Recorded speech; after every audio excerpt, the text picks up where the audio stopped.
Hello friends, कैसे हैं आप लोग। आज हम लोग पढ़ेंगे मास्टर डिग्री एमएसओ सोशियोलॉजी यानी समाजशास्त्र, जिसमें आज हम आपके लिए लेकर आए हैं एमएसओ 001 के खंड 1 में इकाई 3 समाजशास्त्र के सिद्धांत और रूपावली, जिसमें आज हम लोग पढ़ेंगे बेवरवादी विचारधारा।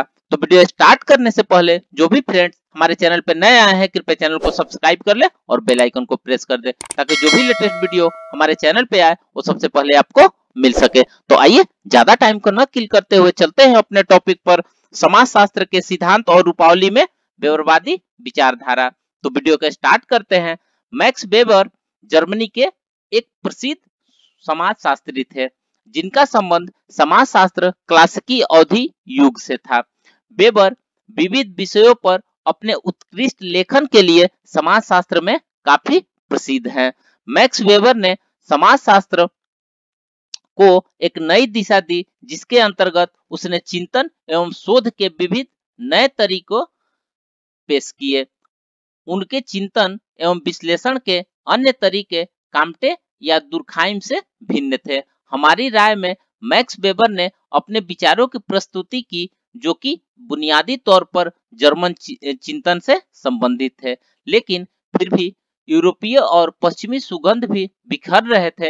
मैक्स वेबर ने अपने सामाजिक क्रिया को लेकर नौकरशाही तक विविध विषयों पर रचनाएं लिखी। इसके अलावा उसने सामाजिक विज्ञान की कार्य पद्धति जैसे महत्वपूर्ण क्षेत्रों में भी योगदान दिया।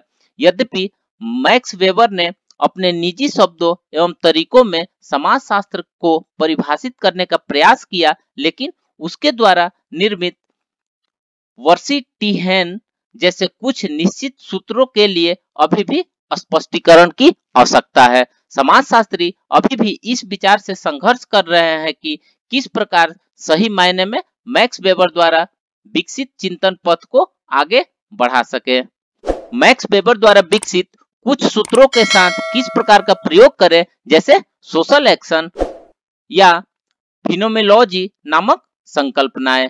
यह अभी भी ऐसा क्षेत्र बना हुआ है जहां अभी भी काफी कुछ समझना और उसके बाद करना बाकी है। हालांकि नौकरशाही जैसे संकल्पनाओं के इर्द गिर्द उदाहरण के तौर पर कुछ सफलता मिली है। अपनी सैद्धांतिक विषय वस्तु की दृष्टि से निसंदेह मैक्स वेबर की संकल्पनाओं का उच्च मूल्य है, लेकिन व्यवहारिकता की दृष्टि से यह अभी भी जटिल क्षेत्र बना हुआ है। उदाहरण के लिए वेबर ने सामाजिक कार्रवाई की व्याख्या समझ के रूप में समाजशास्त्र को परिभाषित किया है। वेबर निरंतर समाज पर बोलते रहे कि इसकी दो विशेषताएं हैं, जिसमें पहला है ऐसी क्रिया करते समय नायक को अन्य न्याय की उपस्थिति को अवश्य ध्यान में रखना चाहिए और पूर्णतः आंशिक रूप से इसे मार्गदर्शन को प्राप्त करना चाहिए। दूसरा है नायक को इसमें व्यक्तिनिष्ठ अर्थ अवश्य जोड़ना चाहिए। मैक्स वेबर ने सामाजिक विज्ञान में वस्तुनिष्ठता और विषय निष्ठता संबंधी मुद्दों के बारे में भी लिखा है। वर्सिटीहेन और आदर्श प्रारूपों की महत्ता के बारे में इसके सैद्धांतिक मूल्य की दृष्टि से उनके विचार उत्कृष्ट एवं शानदार हैं, लेकिन व्यवहारिक एवं अनुभाविक स्तर पर इन्हें क्रियाशील कैसे बनाया जाए, यह अभी भी जटिल क्षेत्र बना हुआ है। एक तरफ समाजशास्त्र विषय सैद्धांतिक स्तर पर रचनाओं से समृद्ध है, लेकिन प्रायोगिक स्तर पर बहुत अधिक सफलता नहीं मिली है। जैसा कि मैक्स वेबर ने पहले किए गए विषयों को बिना स्पष्ट किए विविध विषयों पर अपने समय में काम किया। हालांकि प्रोटेस्टेंट नीति शास्त्र पर मैक्स वेबर के सूत्र और पूंजीवादी के उदय को विस्तृत रूप से स्वीकृत एवं इसका अभिनंदन किया जाता है। मैक्स वेबर ने अपने अध्ययन में यह दर्शाने के योग्य था कि प्रोटेस्टेंट नीति शास्त्र और पूंजीवादी के विकास में एक सकारात्मक संबंध था। किसी प्रवाहपूर्ण सामान्यीकरण और गौर करने से पहले हमें सुनिश्चित कर लेना चाहिए कि मैक्स वेबर ने एक विशेष मामले के रूप में इसकी प्रस्तुति सिर्फ यूरोप के संदर्भ में ही की थी।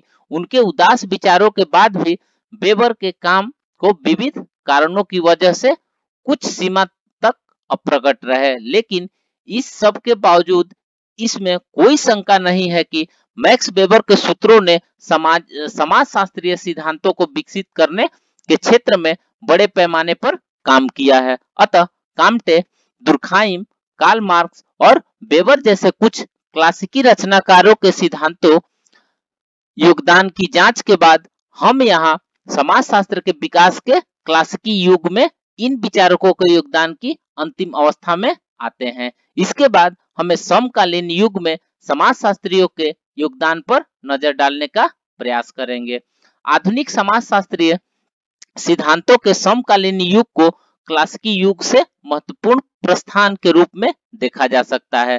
क्लासिकी अवधि के दौरान प्रमुख प्रश्न एक स्वतंत्र विषय के रूप में समाजशास्त्रों का स्थापित करना रहा है, लेकिन समकालीन अवधि के दौरान मुख्य ध्यान सिर्फ क्लासिकी छवि से बाहर आना ही नहीं है, बल्कि विषय पर आगे काम करना भी है। इस समकालीन अवधि के दौरान विचारकों ने पिछले विचारकों के कार्यों के दोषों से कुछ सीखने का प्रयास किया, जिन्होंने दुर्खाइम और वेबर और मार्क्स के बाद कुछ शोधों कार्यों को भी किया है। इस अवधि के दौरान तत्कालिक भूतकाल की गलतियों से सीखना, क्लासिकी समाजशास्त्रियों को कार्यों से प्रेरणा लेना और विषय का पुनर्निर्माण करना चिंतन के मुख्य स्रोत रहे हैं। इस संदर्भ में ऐसे दो महत्वपूर्ण समाजशास्त्रियों के नामों का उल्लेख करना प्रासंगिक प्रतीत होता है, जिनका इस क्षेत्र में महत्वपूर्ण योगदान है।